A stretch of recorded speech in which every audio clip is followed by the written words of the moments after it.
Welcome to Las Vegas. Las Vegas is America's playground. Sin City, viva Las Vegas. The iconic Las Vegas Strip attracts millions of tourists every year. But the city of Las Vegas also prides itself on a vibrant culinary identity of off-strip and outside of the huge casinos. Eat is the culinary creation of Chef Natalie Young and where the locals go downtown.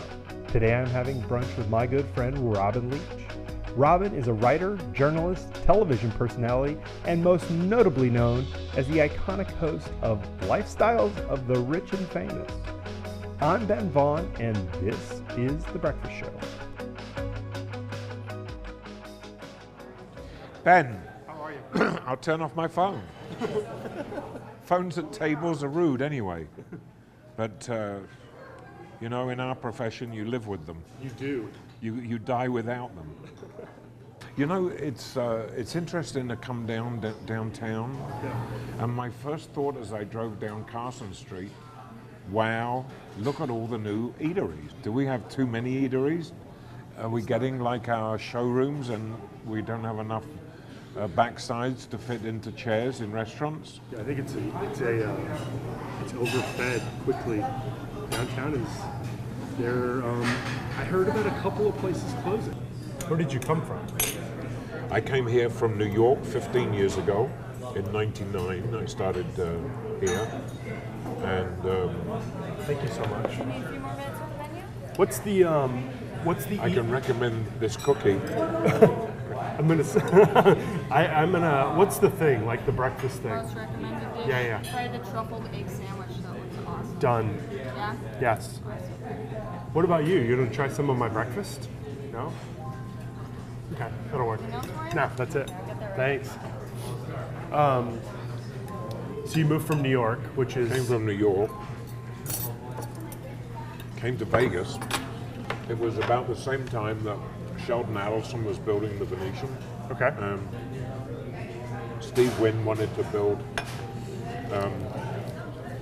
the Bellagio. And the competition had just begun to heat up to get celebrity chefs here. And because of my work with the Food Network, the management team at the Venetian had asked me to find chefs that wanted to open restaurants there. So I called my old friend Wolfgang Puck, and he was the first one that we brought in, Right. followed by Ambrel, followed by Mario Batali. And at one point, the Venetian had more celebrity chefs under its roof than any other hotel in town.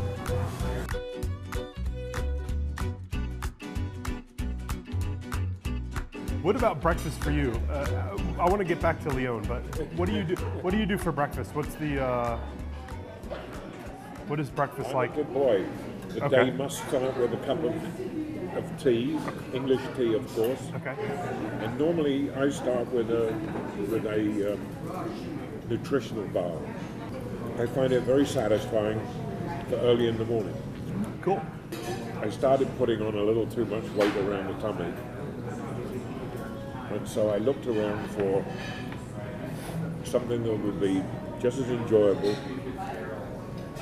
but also be healthy. A lot of coconut juice during the day. Cool.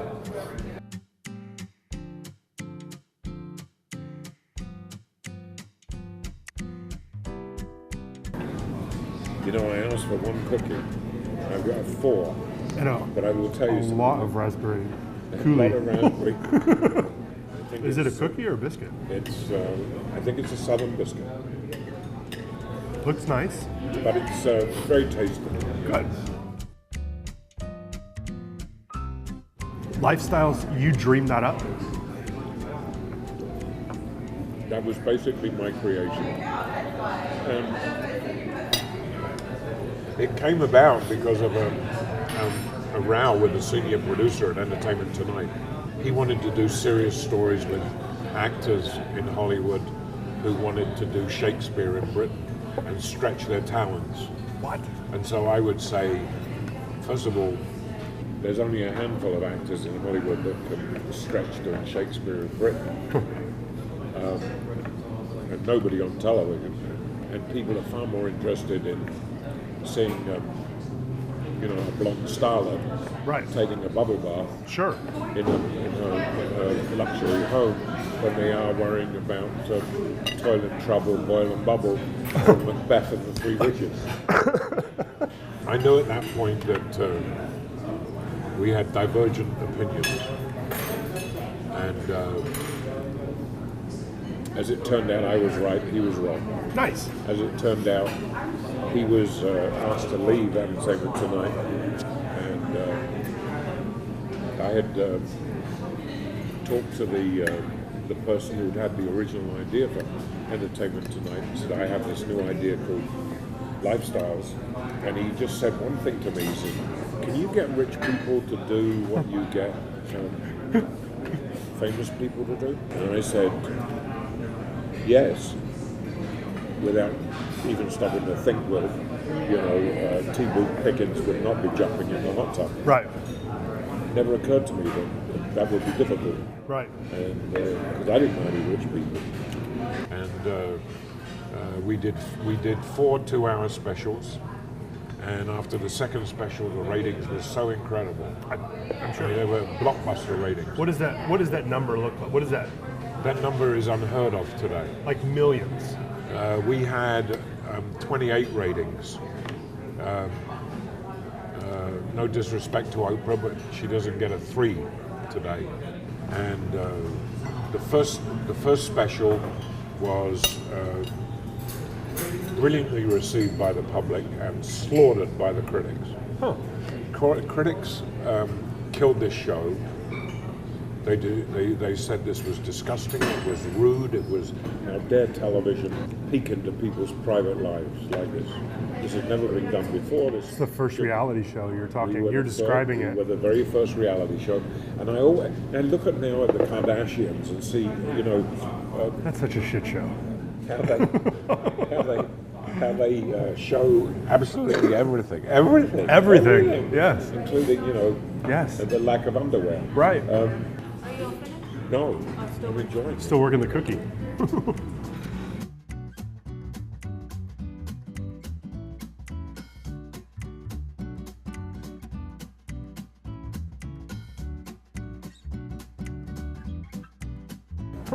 You told me a story once about, you said you were shooting at a house that was something about, it was made of gold. I don't remember. Yeah, and there was a solid gold door, and you were shaving off chunks of the door into your pocket. I'd never seen gold before. And it was a door made from gold. And then it was a matter of casting, and it was easily cast because the guy with the gold door was like, essentially, have you met the lady with the diamond door? Have you met, and it just kind of was a progression of one-uppers. The toughest part was finding the stories because there's no yellow pages listing for insanely rich people. Right. Yeah. So in Australia, we filmed in this house that was so large that the guy had a chauffeur-driven limousine, a Rolls Royce, take you from the bedroom quarters on a road inside the house to the dining room and the living room. What did he do? What was his... Well, I corrected myself. I said Rolls Royce. He was the importer of Rolls Royces in Australia. Oh, okay. When we left that house, I said to him, his name was Manny Margaret, and I said, I'm never going to see a house this big again as long as I live. And he said, you haven't been to the house with the 365 rooms in Switzerland? And I said, no. He said, you have the address? And he said, there's only one house with 365 Just rooms one. in the world. Just go to Geneva and you'll find it. And that house really had 365 rooms in it. Now, Switzerland's famous for clocks. Yeah. So in each room they had a big clock. What's They the had point? 7 people just winding the clocks every week. Right. What's the point? I'm not a psychiatrist, so Right, I can't right. tell you Right. what or why. I don't get it. You know, It's crazy. if people want to be crazy, Let them. Go for it. Everybody to their own It's shtick. your crazy. Go for it.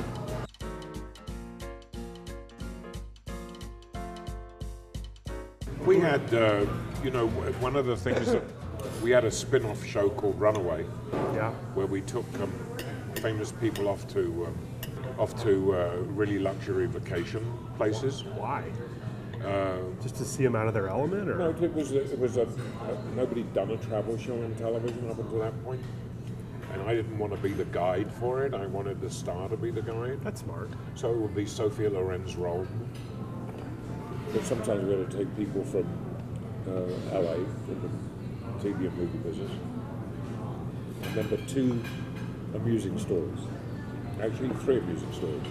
The first was the phone call from the air traffic control in Los Angeles to me, saying that the pilot of a flight that contained a rather well-known actress was having trouble with her in first class because her seat did not recline.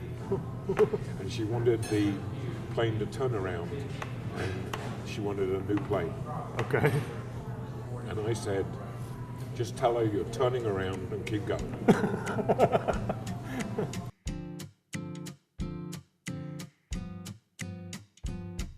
Other than in my tummy at this minute. Your cookie. This is a question you ask me, is a question that I ask many chefs here, trying to find out if there's a new cuisine that we've overlooked. I think that my own gut tells me that we're in line for a shakeout of food here in Vegas.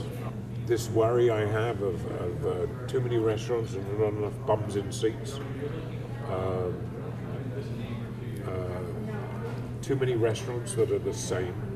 And it can't be just an amenity at that point when you have so many, a single property with so many restaurants operating at such a high level. It can't be an amenity at that point. They have to turn a profit at 1 or 2 of them. It can't, And rents are very expensive. Insane. In hotels. Right. I always looked at the food business in Las Vegas in comparison to the food business in New York, where there are hundreds of restaurants, thousands of restaurants. Yeah. But you have to remember, in New York, people don't have kitchens. Right.